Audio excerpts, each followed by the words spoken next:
और कोई आभूषण शेष है जिसे फेंककर राम को मार्ग दिखा सको? कहा था ना, तुम कहां हो ये जान भी नहीं पाएगा तुम्हारा राम। देखो इस विशाल सागर को, कैसे पार करेगा तुम्हारा राम। ना दिशा का ज्ञान होगा और ना दूरी का। लंकेश के साम्राज्य में तुम्हारा स्वागत है सीता। पत्थरों की नहीं, शुद्ध स्वर्ण से बनी है मेरी लंका। यहां चारों ओर मेरे सैनिक पहरा देते हैं। यहां सागर भी मेरे आगे नतमस्तक है। क्या लगता है यहां आ पाएगा तुम्हारा राम? मुक्त कर पाएगा तुम्हें?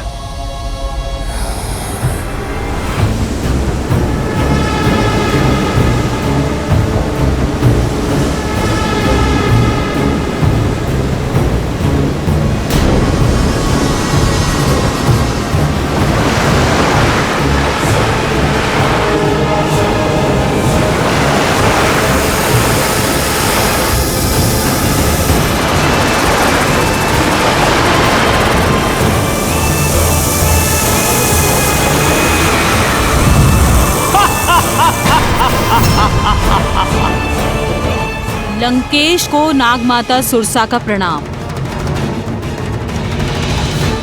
आपका सागर सुरक्षित है। जानता हूं सुरसा। इसी प्रकार अपने कर्तव्य पथ पर दृढ़ खड़ी रहो।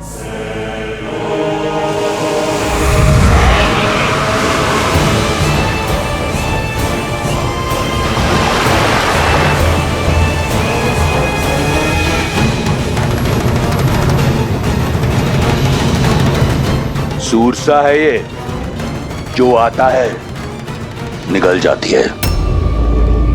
और जानती हो सीता, नाग जिसे निगलता है उसके अवशेष भी नहीं मिलते।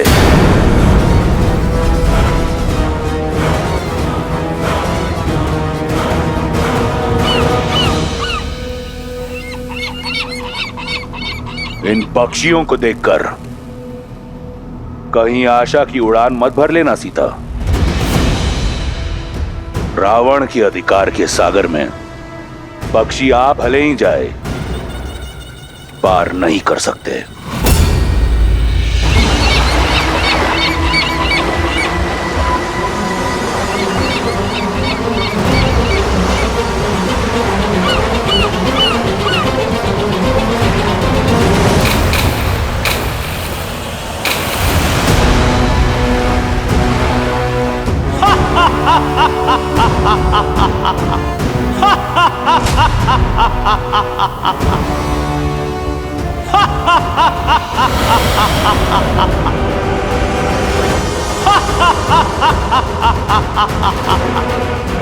राहु की माता और आपकी दासी सिम्हिका का प्रणाम स्वीकार करे लंकेश।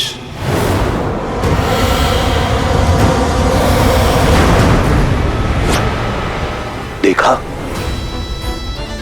रावण की शक्ति, रावण की लंका को, जहां ईश्वर भी पग धरने से पहले मेरी अनुमति लेते हैं।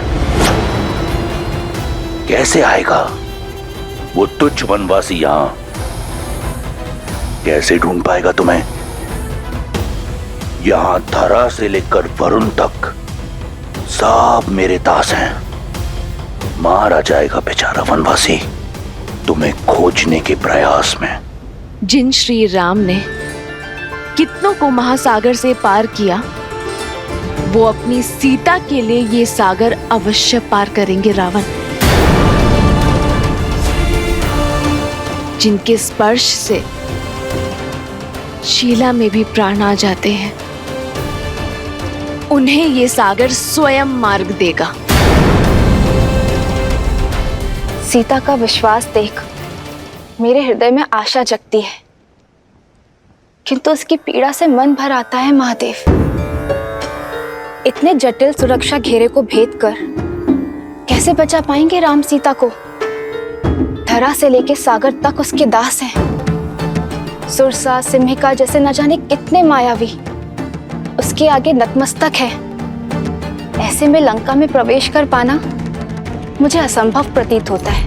देवी, पाप और अधर्म का सागर कितना भी अपार, कितना भी गहरा क्यों ना हो, पुण्य और सत्य का एक तिनका भी उसे पार करने में सक्षम होता है। देवी सीता के प्रेम और विश्वास की डोर के कारण श्री राम भी इस दुर्गम सागर को पार करने का कोई ना कोई मार्ग अवश्य खोज लेंगे।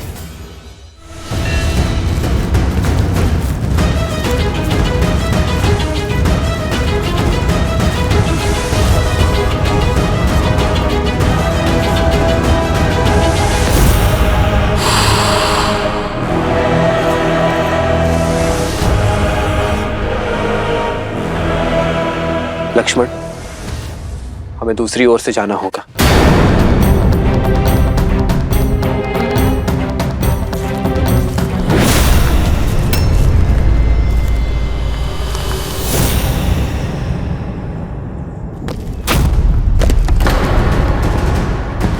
लक्ष्मण, भैया सावधान।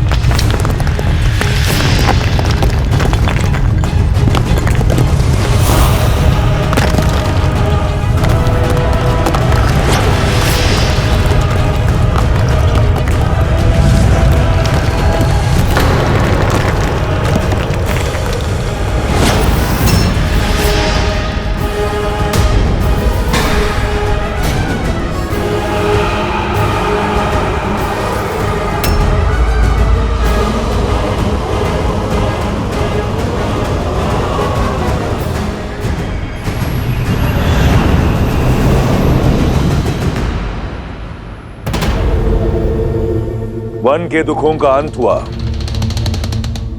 स्वर्ण लंका तुम्हें अनंत सुख और स्वागत देने को तत्पर है।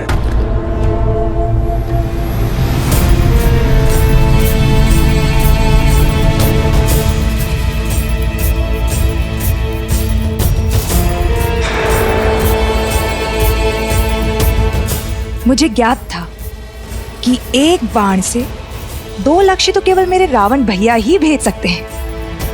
मेरे और मेरे पुत्र के प्रतिशोध के साथ साथ उन्होंने अपना प्रतिकार भी ले लिया।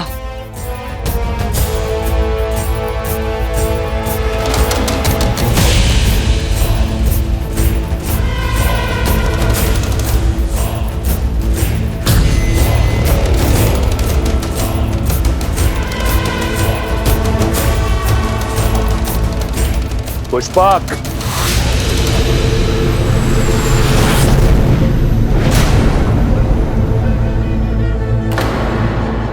लंकेश कहाँ जा रहे हैं?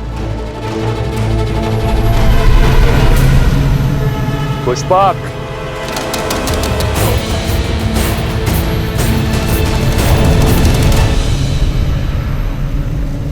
श्री राम।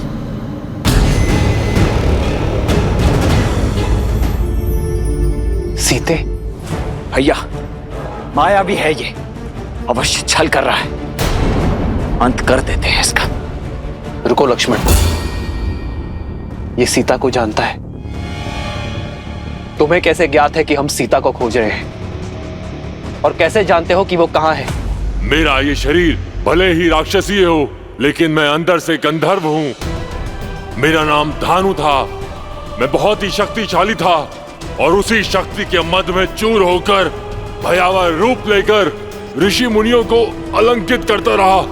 और एक दिन अज्ञानतावश मैंने ऋषि स्थूलशिला को उत्पात दिखाया और उन्होंने मुझे इसी रूप में रहने का श्राप दे दिया और क्षमा मांगने पर मुक्ति का मार्ग बताया। और जब श्री राम अपने भाई लक्ष्मण के साथ माता सीता को खोजने आएंगे, तभी होगा मेरा मोक्ष। रूप चला गया, किंतु शक्ति का अहंकार नहीं गया। इंद्रदेव को युद्ध के लिए ललकारा था मैंने, और जब उनके वज्र के प्रहार से मेरा सिर मेरे पेट में घुस गया, तब से ये धानु कबंध कहलाने लगा। वर्षों से अपने मुक्ति दाता श्री राम का ही मार्ग देख रहा हूं मैं। तो अब मुझे मेरी सीता का पता बताओ। बताओ कि वो कहाँ है। किस हाल में? उसके लिए आपको मुझे इस राक्षस देह से मुक्त करना होगा। तभी अपने दिव्य दृष्टि से आपका मार्गदर्शन कर पाऊंगा। शीघ्र ही मुझे जीवित जलाकर मुक्त कीजिए श्री राम।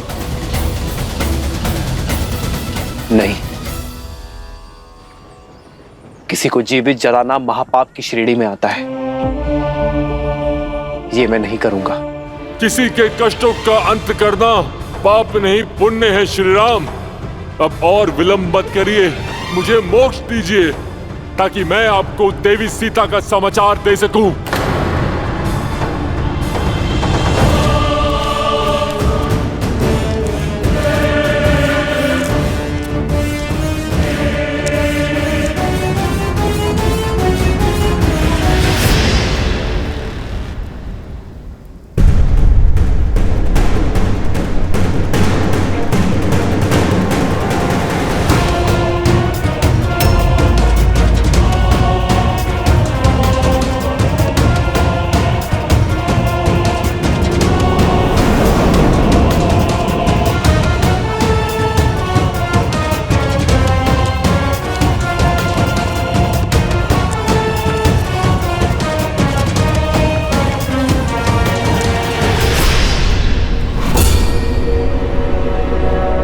यह अशोक वाटिका है सीता। यहां देवता भी पग नहीं धरते।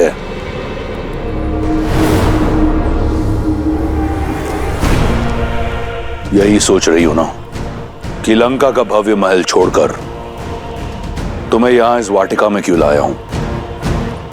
आओ तुम्हें उत्तर दिखाता हूं। देखो देखो अपने प्रतिबिंब को। वन के कष्टों ने तुम्हारे दिव्य रूप की क्या दशा बना दी है।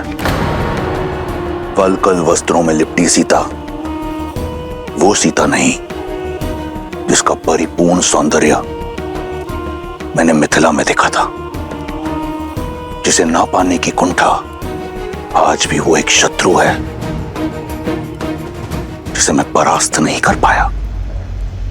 लंका में माटी से मुरझाई सीता नहीं, स्वर्ण सी चमकती सीता जाएगी। सुंदर आभूषणों और वस्त्रों से सज सीता लंका के महारानी के रूप में मेरे साथ यहां अशोक वाटिका से जाएगी। सीता केवल श्री राम के साथ जाएगी। जब तक इस सीता के शरीर में प्राण है तब तक उसके रोम रोम में केवल श्री राम है। तुम्हारे इन शब्दों का बुरा नहीं लगा मुझे। मैं समझता हूं वियोग की पीड़ा है, धीरे धीरे जाएगी। परंतु मेरा विश्वास करो, अशोक वाटिका का यह सौंदर्य तुम्हारा मन मोह लेगा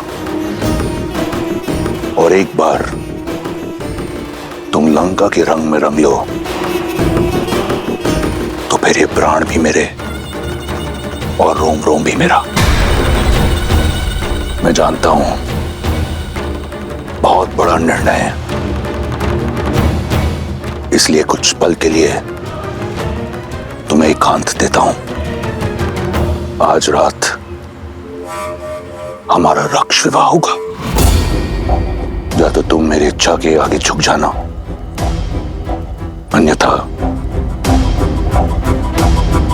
तुम्हें झुकाने का कोई ना कोई मार्ग मैं ढूंढ लूंगा।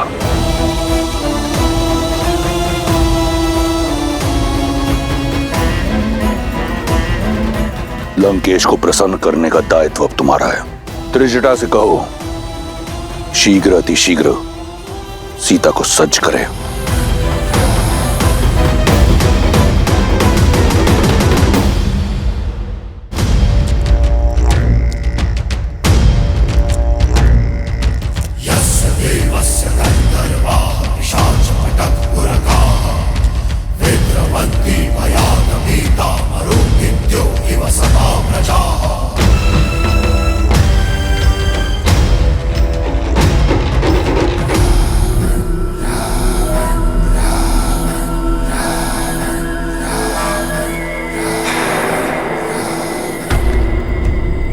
जिन मुखों पर राक्षस विजय का अभिमान होना चाहिए, उन पर प्रश्न चिन्ह का प्रतिबिंब क्यों दिख रहा है मुझे?